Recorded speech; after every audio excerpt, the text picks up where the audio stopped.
Welcome everyone. These are some notes on how to debrief effectively after running an ERPsim session. My name is Guy Couillard. I'm CEO of Baton Simulations and have been using ERPsim since 2010. So debriefing for simulations is key. And this is not just for the products from Baton Simulation, even the flight simulators. Apparently, when pilots use flight simulators to either develop or hone their skills, a lot of learning will occur in the discussion and the reflection after the simulation. The same in our case. When people are playing, the participants are focused on winning the competition. They're under stress. They're learning at a very rapid pace. They need to collaborate. They need to react. They're having fun. They're engaged. You need to provide a clean break between the gaming aspect and the actual discussion and the debriefing. So the debriefing allows for the time for reflecting on what happened. What did we learn here? It's also an opportunity for participants to articulate themselves, their individual perception of value, their personal learnings. Maybe they've changed their mind. And it is an old saying that people change their mind not when they're listening, but rather when they're talking. So allow them a chance to talk.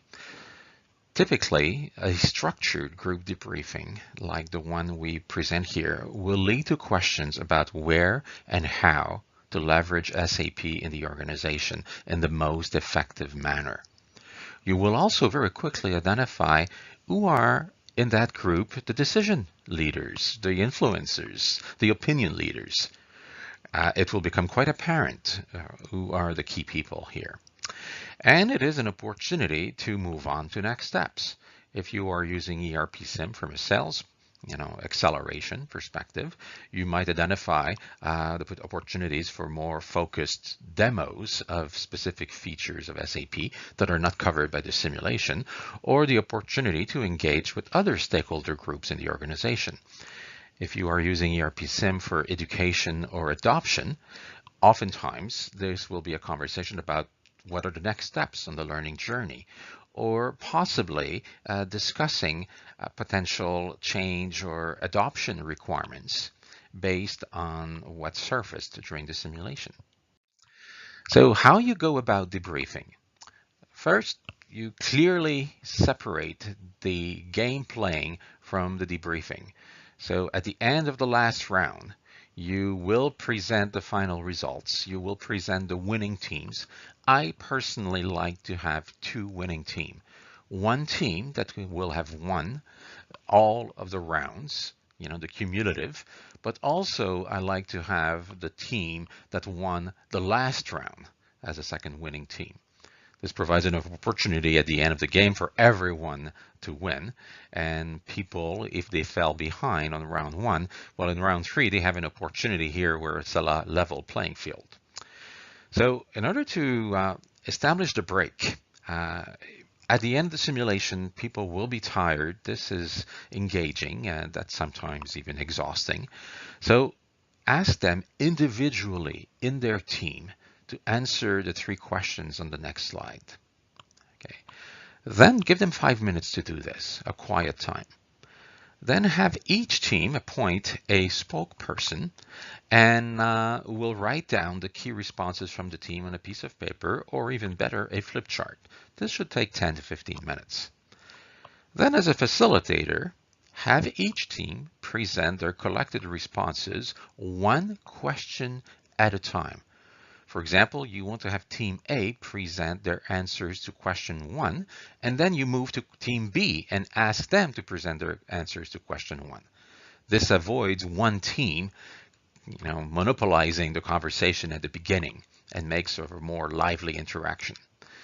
Once all the teams have presented, be prepared to discuss next steps. Thank the participants. Maybe you have a last round of applause to the winning teams. So the three questions that have been most successful over the years are the following.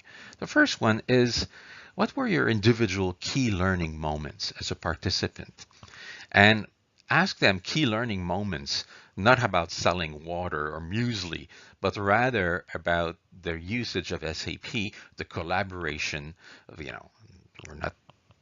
we don't want to teach people or, how to sell cereal. Then the key question here, and the second one, is how does the way you make decision or collaborate with this solution differ from the way you currently operate? And this typically is an opportunity to identify pain points in the existing environment and value points about the solution they just experienced. Okay, and the last one is, okay, what kind of benefits? A lot of people, and this kind of benefits, the kind of benefits question is useful in sales, but also very useful from adoption and change management. People want to know, why are we doing this? Why are we deploying SAP? This is an opportunity for people, based on what they saw, experience, to articulate the value and the benefits. And that typically will be a successful debriefing.